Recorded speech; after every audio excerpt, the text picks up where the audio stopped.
Hello everyone, I'm Bobbin from Polygon, and today I'm here with Joe from Anoma, and we're doing another recording of the ZK Whiteboard series. And today our topic is multi-asset shielded pools. So Joe, what are multi-asset shielded pools and why do we need them? Thanks for having me. So a multi-asset shielded pool is exactly as the name suggests. It's a shielded pool that can contain multiple assets. Now, what is a shielded pool? Well, shielded pool is popularized by Zcash, or the original zero coin paper. And the idea of a shielded pool is that instead of having the sender, receiver, and value all publicly listed on the blockchain, as is with most transparent blockchains, the idea is that a shielded pool is a privacy layer that allows transactions to be encrypted, in a sense, so that they're not broadcast to the entire world. So if you and I are using a shielded pool, then nobody from the outside can figure out, who sent money to whom or how big the amount was and all of that stuff, right? At least you've broken the cryptographic link between each transaction. Okay. And so one of the things that is true of Zcash is that it supports only a single asset only.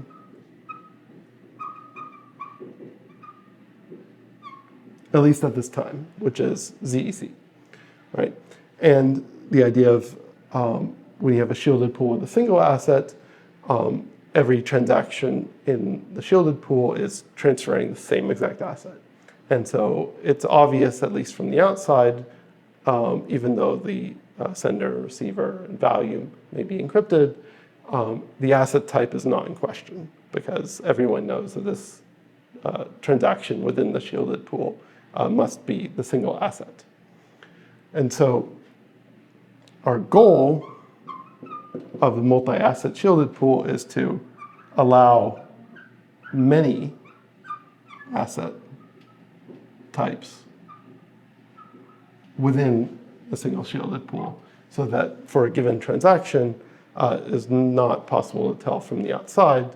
At least there's no cryptographic evidence of what the asset in that transaction is. I guess before we go into the multi-asset, could you maybe explain at high level, like how does a single asset shielded pool work? Right. So the zero coin and Zcash model is essentially how most or all shielded pools today operate. And the idea is that we have a note set, which is a Merkle tree of all transaction outputs ever recorded in the pool. So this is similar to how Bitcoin has a UTXO set, except that in this case we make a slight difference where note set is actually every transaction output, whether they're spent or unspent. Yep. Right? And so then from this note set, we can use zero knowledge proofs to show several things about the transaction. So if you start with this Merkle tree, and each note looks something like some value of the note and the owner,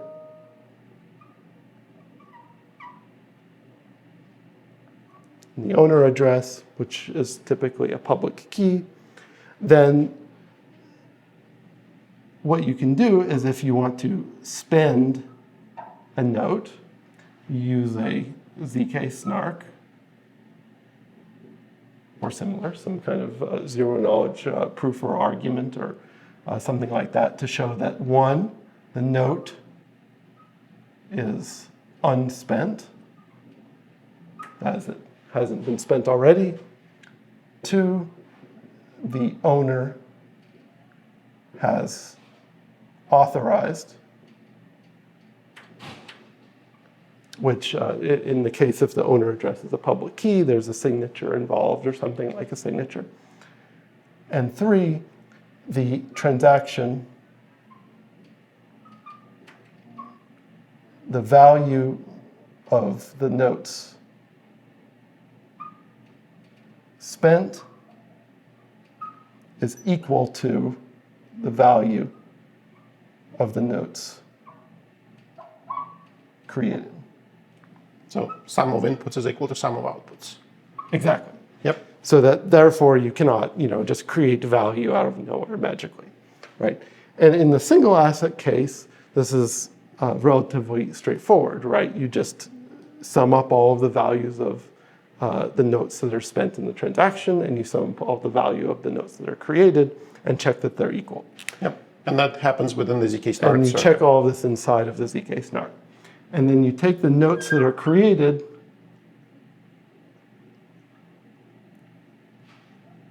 and then you add them back into the Merkle tree of the note set. And so the more transactions that there are, the larger this note set becomes. And because each note in the note set, although it contains the encrypted value and owner address, it's, or more precisely, it's a commitment, each note in the note set doesn't reveal any information about to the public what the value of the owner is.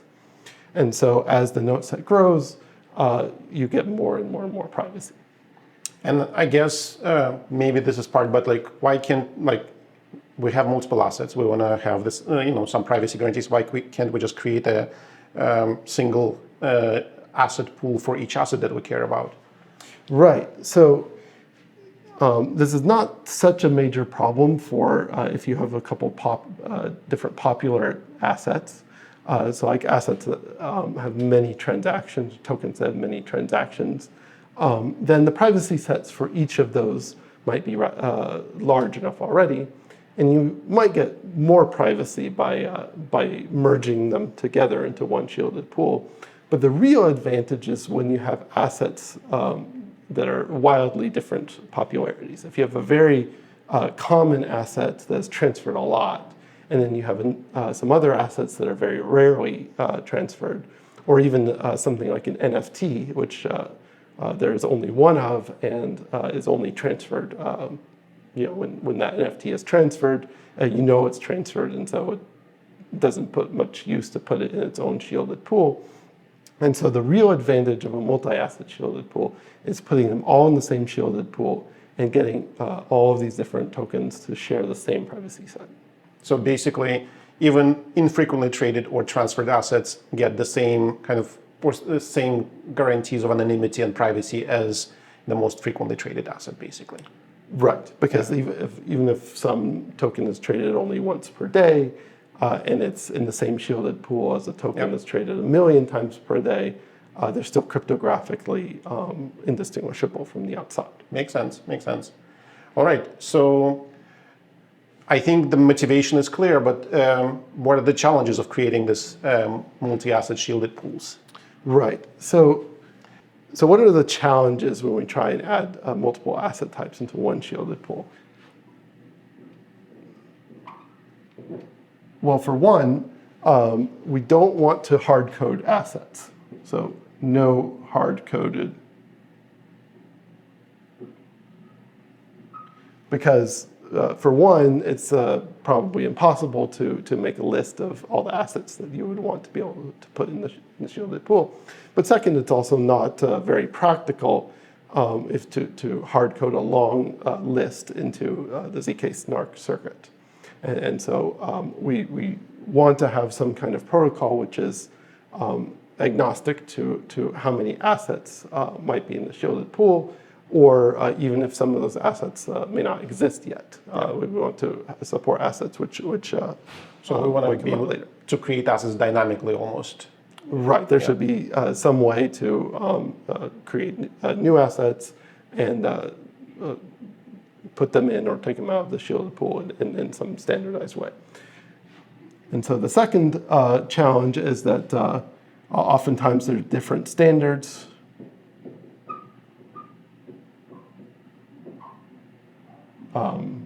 For example, value. Sometimes this is a U64, sometimes this is a U128. And so if you are putting the different assets that follow different standards into the same shielded pool, sometimes you have to address how they technically look different. Yep. Right. Another challenge is fee payment, which is when you have multiple asset types in the same shielded pool. If you have a transaction with one asset type, it might not be the native token of the chain or something like that. And so how do you negotiate the fee payment for this transaction? Because you either have to maybe have the native token of the chain, or you have some kind of mechanism where you unshield some of the other assets to pay the fees, but then you're revealing what the asset was in the transaction. And so there's some challenges in terms of how you allow fee payment. And then you mentioned native token, but I guess in the context of like a multi-asset world, do we even need a native token, or can we just say all assets are equal? Or because of the fee payment aspect, you do want to have a native token, for example? Right. It comes down often to the economics of the chain, Okay. Where the chain might have some native token, which all fee payments must be in. Maybe the chain doesn't have any requirement for fee payments at all. Maybe the chain allows payment in different asset types, and the miners or validators have some mechanism for valuing these tokens. Maybe there's some mechanism where inside of the shielded pool, the non-native assets can be swapped for the native assets. There's lots of different ways you can approach this problem, but it's a unique problem because you have to, if you have fee payments of some kind that are required, and you are unshielding some of the transferred asset, you might leak some of the privacy. Right. Right. And the last challenge, which I'll mention, is heterogeneous transactions, which is that you may have in a transaction, a single transaction, multiple asset types. And this is something that cannot happen in a single asset shielded pool because, every transfer in a transaction is going to be the same asset, and so you don't have to keep track of this. But if you have multiple assets allowed, then you might have complex transactions where you're sending more than one asset type within a transaction. You might want to allow this. What are the benefits of like being able to have the same assets in or different assets in the same transaction? Well, for one, you don't have to split it across multiple transactions. So if you want to make sure that your transaction is atomic, for example, you definitely don't want to send one token first and then send the second token, because one of those two transactions may not execute. Yep. You might want to have complex transactions with multiple signers and multiple parties. But this is a situation that you maybe come across less commonly in a single asset shielded pool, because it's less likely that someone would want to atomically send the same asset as someone else. But say if you and I are swapping a token privately, we might want to construct a multi-party transaction where I send the token to you, you send the token to me, and they're different types, and we're doing this kind of swap. There's no exchange and a decentralized exchange involved. We're just swapping the assets, and we want to do this atomically. So neither of us can back out of the trade. Okay, I think that's pretty cool actually, that we can swap, like we basically can exchange assets without involving an exchange and do it fully privately. Right. Yeah. And so you get these questions that don't come up so much in the single asset shielded pool of like, how do you handle if you have multiple signers or this kind of thing, right? And so, but we can start from the single asset shielded pool model, and we can start to address these challenges. All right. And the most simple thing we can do is just add another field to each note, asset type. So maybe not describing exactly the form that this field takes, but we have some representation of each asset type. It can depend maybe on where the assets are from, if there's some kind of ERC token, or if they're a Cosmos token, or something like that, then they all have some kind of representation for what their asset type is, and you want to encode it somehow and put it in the node. Makes sense. Right. And so if we do this, this is conceptually simple, but we do have to make some changes to the rest of the protocol, right? Because here, where we said that the sum of all the values of the notes that are spent has to equal the sum of all the values of the notes that are created. And when we do this in the multi-asset case, we don't just have to sum all the values of all the notes together. We have to sum for each asset type independently. So for each asset type, we have to sum all of the value of those notes of that asset type and check that it's equal to the value, the sum of the values of all the notes of that asset type. And I guess that complicates the circuit quite a bit if you want to do that.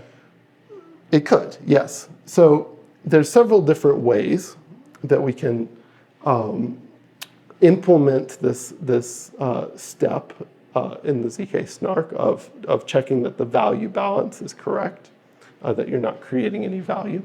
So let's consider some of the different ways that you could do it. So, I'll just call it the value balance check. So how do you check that the transactions has correct value balance? Well, one way of doing it is to check the sum in the circuit. So the circuit inputs many notes, and then some spent. So say 2 spent notes, and then 2 output notes. Though again, in the multi-asset case, you may need more. This is the way that ZeroCoin worked, the Zcash Sprout protocol, where you had a single circuit that checked all of the input notes and all of the output notes, and all of the created notes, and checked it inside of the circuit that the value summed. I guess in multi-asset situation, like if you have many assets, like your circuit needs to be, I guess, generic enough to be able to determine, like, I might have 10 assets as part of one node and like 12 assets in another node or something like that. And then hopefully not 12, hopefully there's still 10 in each. Yeah. But there could be varying number of assets. So like the circuit needs to be able to handle some kind of degree of variability, right? Right, and so this might make the circuit extra complicated, because now you have to sort of keep track of how many different asset types. You have to keep a running sum of each different asset type. And it's not the most efficient way to do it. And there was a reason why with the Zcash sapling upgrade, they stopped doing this and they adopted a much more clever way. Of doing it, which I'll call homomorphic value commitments. And could you explain a little bit more about what exactly are homomorphic value commitments? Exactly. So the idea is that instead of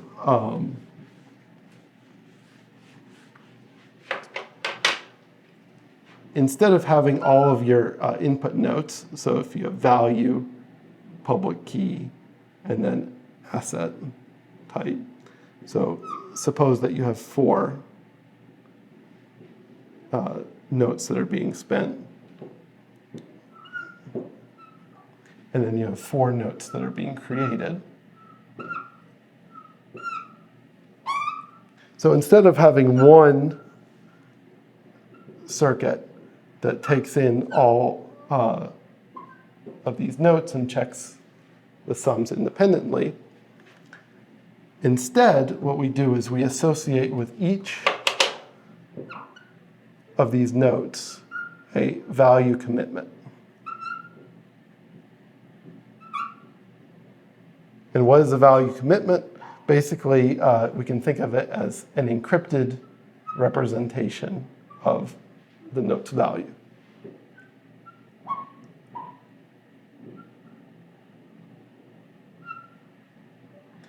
So it's kind of an object that commits to a value, but it is done in such a way where you cannot tell what the actual value is.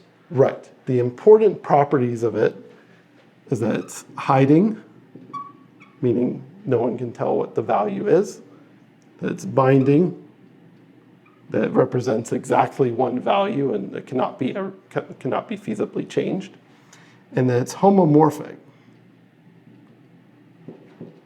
which means that if you take two value commitments and add them together, that is going to be equal to the commitment that is the sum of the values. Okay. So if you take, and I won't say exactly how you add just yet, but if you take two value commitments and you add them together, this is going to be equal to the value commitment of the sum of its values inside. Makes sense. Okay. So basically with this trick, we had this number 2 or number 3 item where we would check the sum of inputs is equal to outputs in the circuit. We no longer need to do this in a circuit. Am I right? Exactly. Yeah. The reason that you want to do this is because instead of checking in the circuit that the sum of the value commitments is 0, you can instead just have one circuit for each note. So perhaps one for each spent, at least in the sapling model, this was the way it worked. You have one circuit for each note, and the circuit just needs to check that the value commitment is correct. That the value commitment matches the value of the note. And the circuit doesn't actually know anything about all the other notes. It's not checking the balance directly. But instead, outside of the circuit, we can add up all of the value commitments that are being spent, and we can add up all of the value commitments that are created, and we can check that that is the commitment of the value 0. And so from the outside, we see that it balances because the sum is 0, but we don't actually know what is inside of each of these value commitments. Makes sense. And there's some advantages of this. Basically, each circuit is now much smaller. You're not constrained to, say, having 2 notes in and 2 notes out. And generally, you just get a lot more efficiency. And I think especially in the multi-asset context, like this bucketization by asset is much easier to do outside of the circuit than it is inside the circuit, I'm guessing. So right. Yeah. And the amazing thing now is that because each circuit only deals with one node at a time, this means that the circuit only needs to consider one asset at a time. But I guess now you need to make this commitment somehow unique to each asset type. Am I right? So like you can't add them 2 different value commitments from 2 different assets, or it would somehow shouldn't make sense. Exactly. So let's look at how it works in the single asset case, and then I'll describe how it generalizes. So in the single asset case, we get 2 random, I'll put random in quotes, elliptic curve points.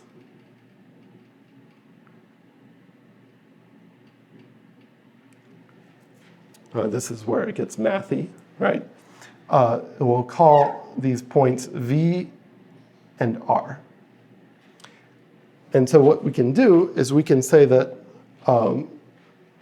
a value commitment for some integer value and some randomness.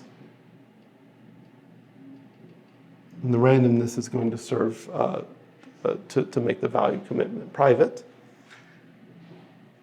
The value commitment is going to be equal to the integer value times this elliptic curve point V plus the randomness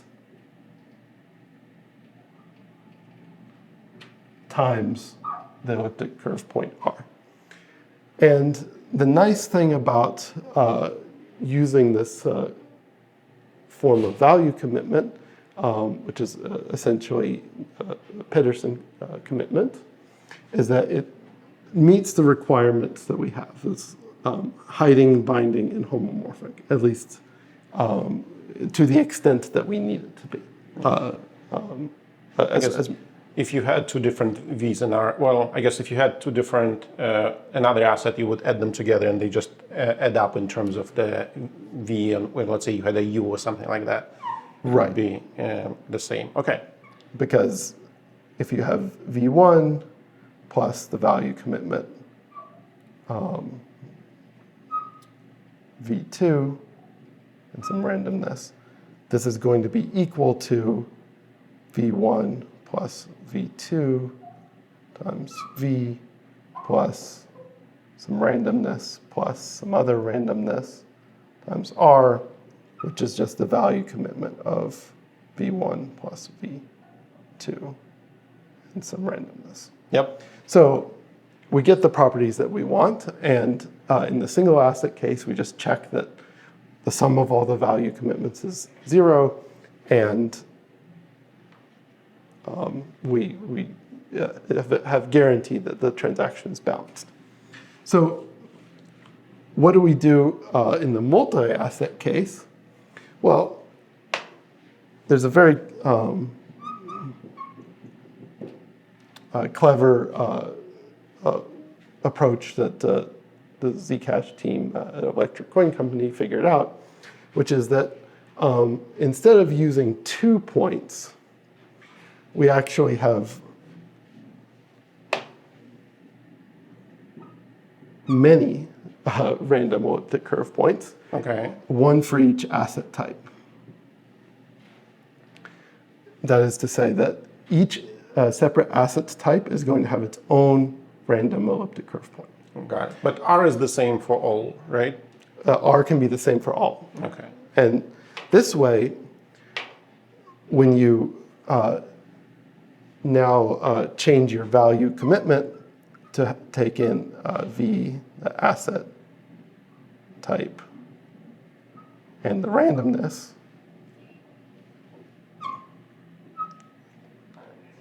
instead of using the single asset value base,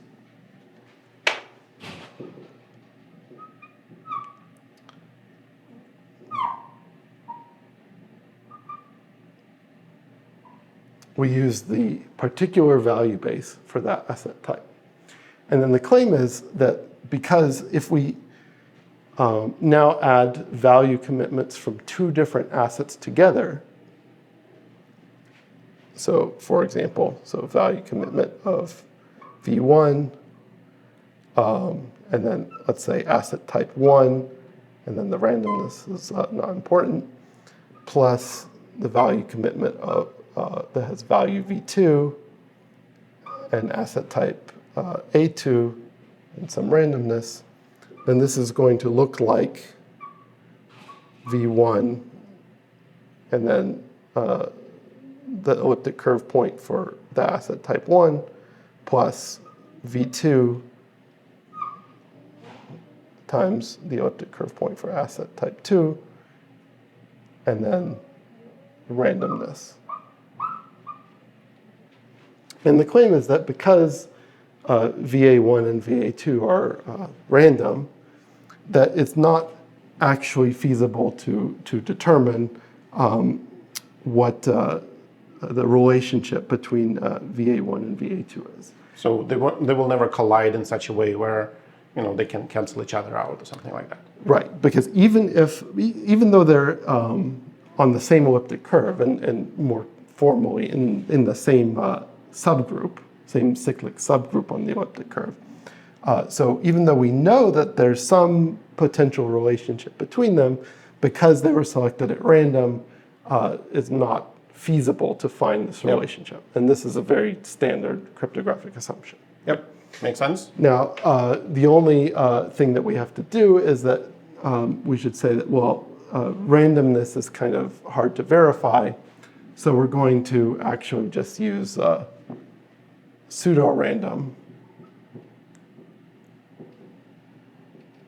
points, which are generated using a hash to curve. What do you hash in this case? Right, exactly. So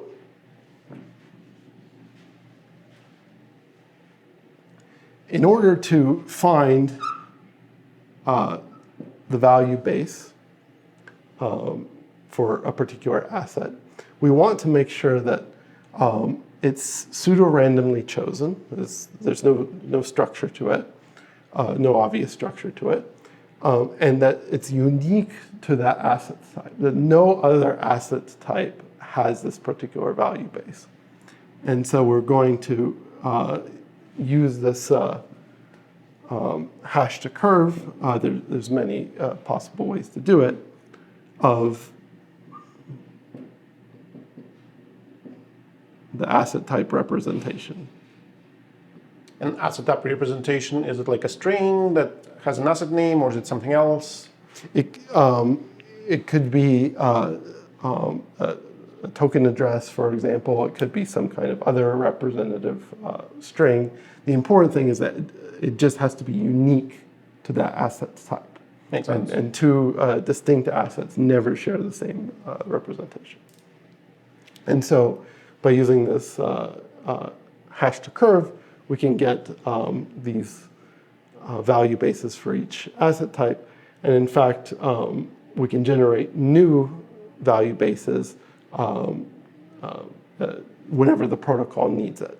And so this starts to meet our requirement of not hard coding into the protocol the assets that are allowed to go in the pool. And if new assets come along, we just hash whatever their representation is, and we can get the new value base. Makes sense. Okay, so I think I understand how kind of the assets work, but how do you create new assets? I mean, usually for native assets, frequently you would have some kind of like, either cap or schedule of how they appear and things like that. So when we want to create in the multi-asset world a new asset, we probably need to set some sort of parameters from the get-go and maybe restrict who can create assets and things like that. So what are the kind of challenges and solutions are in regarding to creating new assets?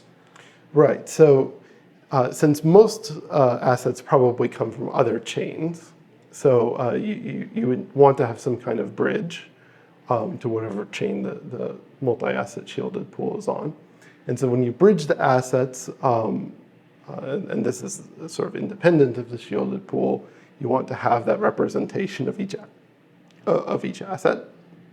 And then you can either make it the shielded pool perhaps permissioned. You need some kind of permission to add a new asset, or you can make it permissionless, where as long as your asset type is unique and has a unique representation, it doesn't actually harm the other assets in the pool. You just need to make sure that when this new asset is deposited in the pool, that the new value base is created. And then when you're adding the new assets to the pool, then your value commitment, so recalling the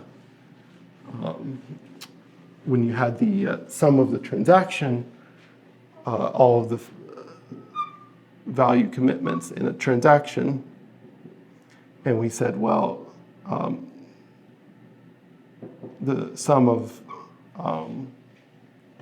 all the value commitments of the notes being spent is equal to the sum of the value commitment of the notes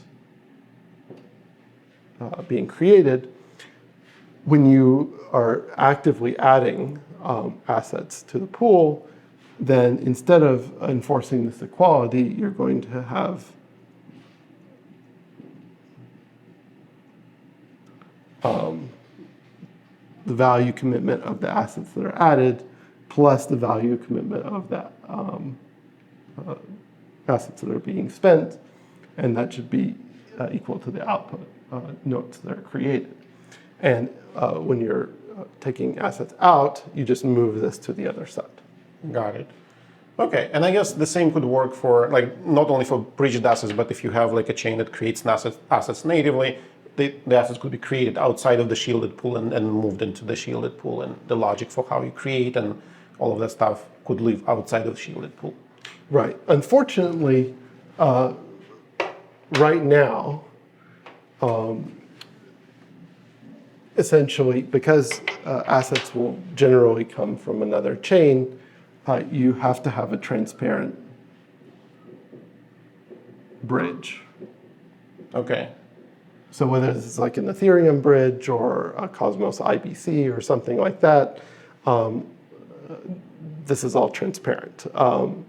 The addresses, the values, the particular assets that are involved is all visible from the outside and cryptographically linked.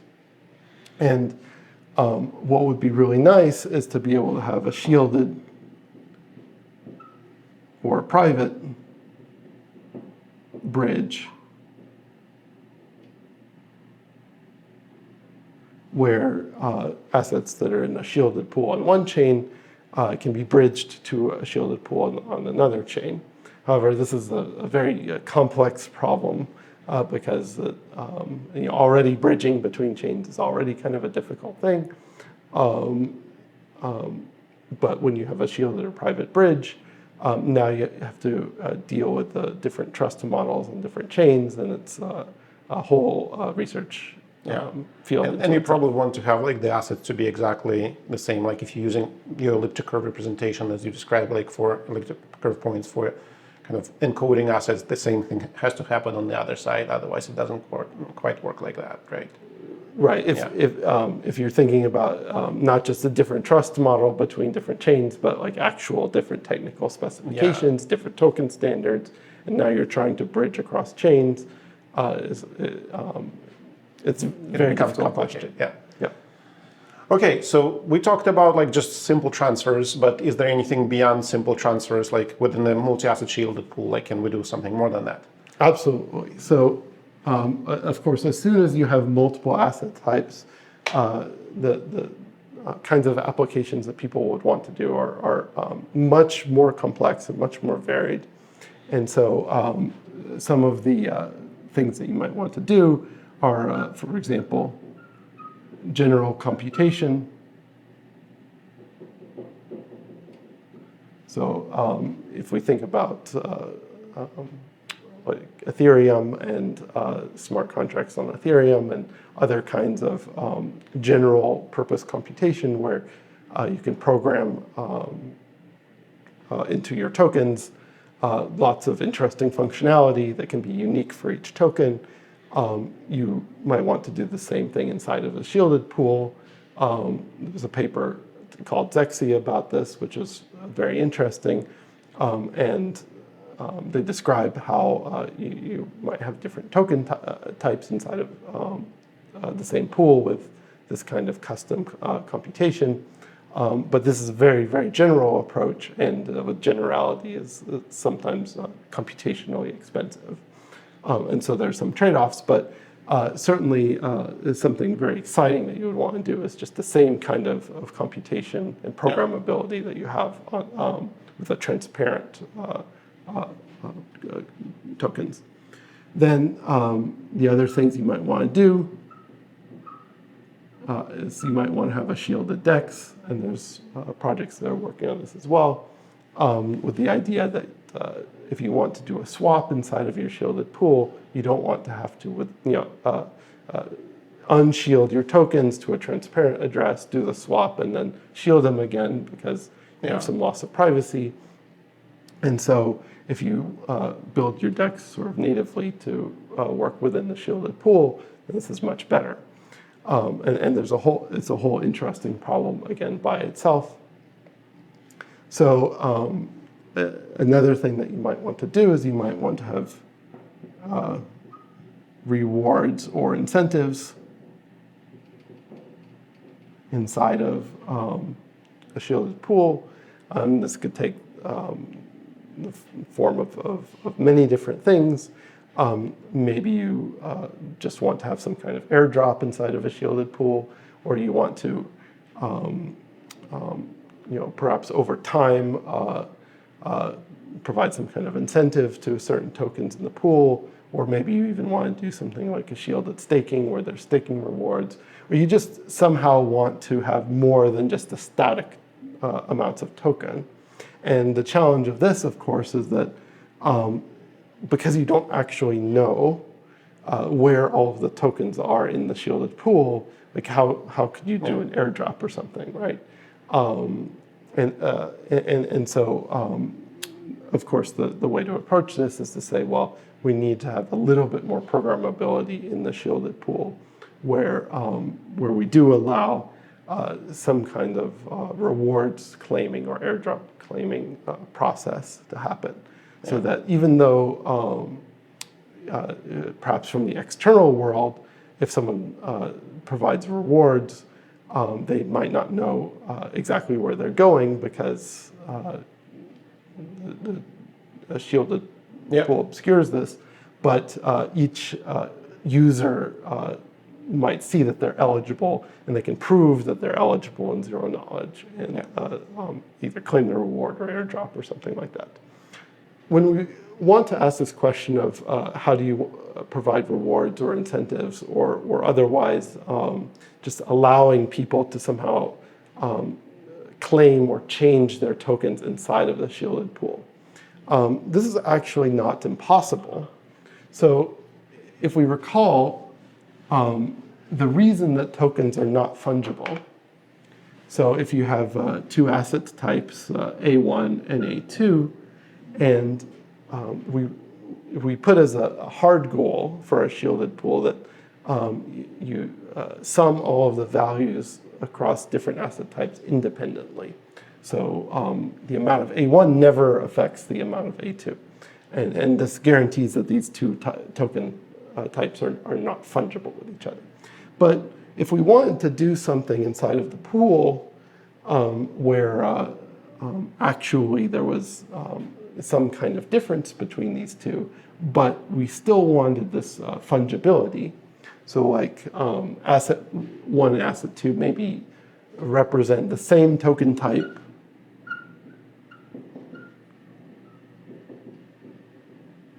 transparently, but encode some metadata. For example, reward claimed or not. So, for example, maybe A1 is some token type that may be the native token of the chain, and then A2 is going to represent the same token type outside of the shielded pool, but inside of the shielded pool they're going to be distinguished because maybe one has some rewards that has yet to be claimed, and this token type represents that the reward has already been claimed. Okay, and so then we want limited fungibility,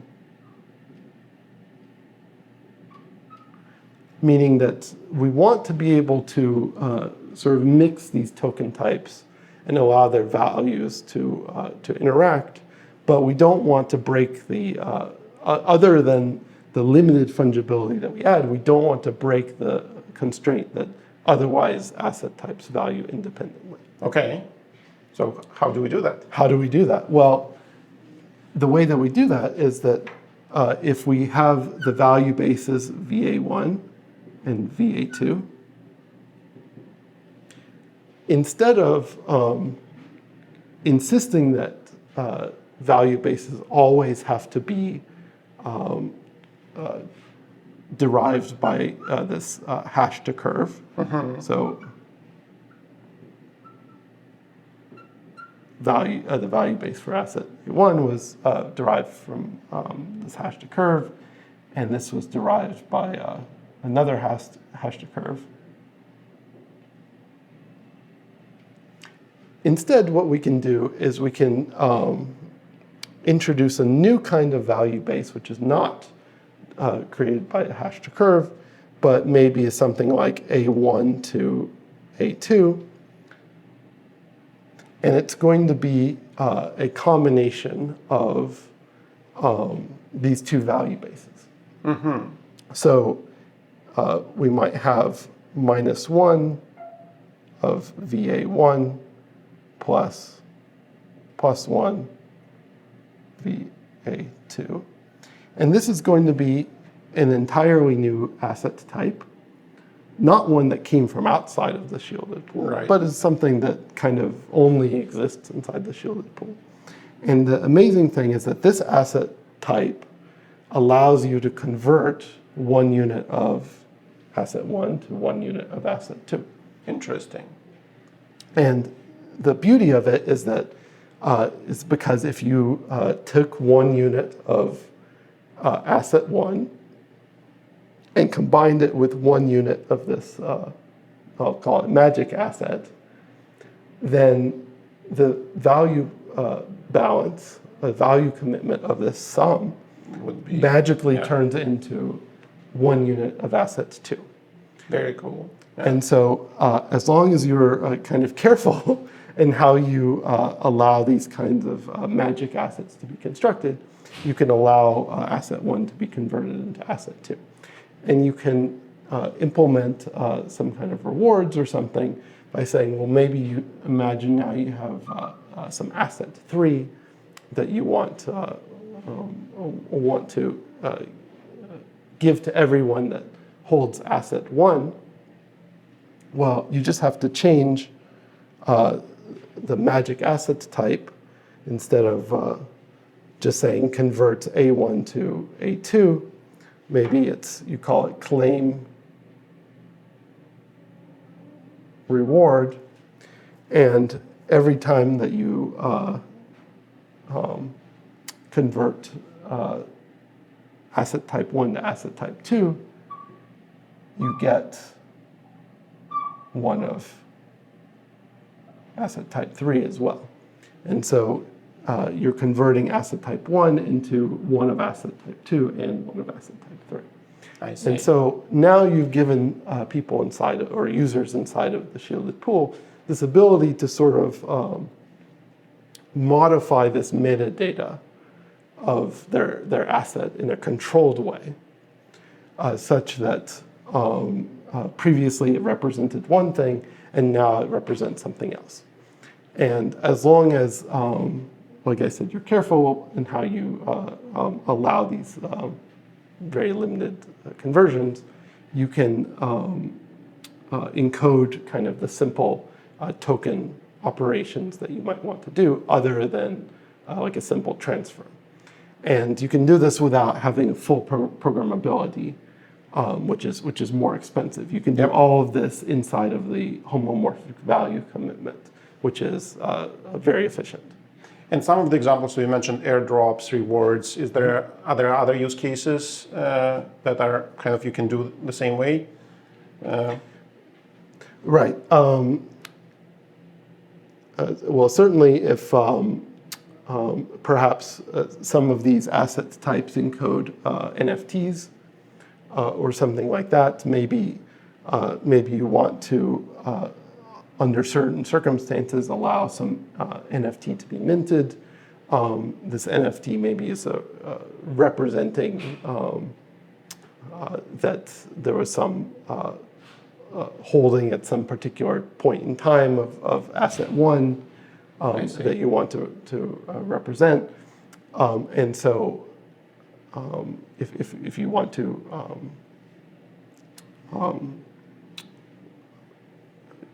if you want to encode,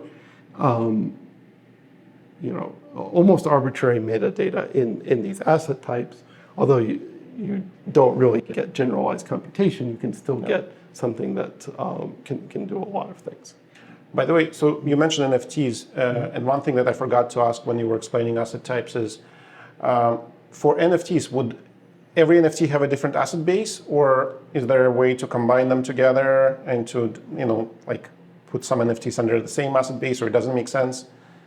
Right. So the interesting thing is that when you have an NFT, then your value of an NFT node, well, value just more or less doesn't make sense, right? It's kind of always equal to 1.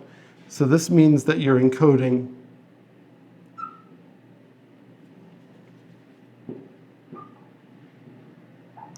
all info in the value base.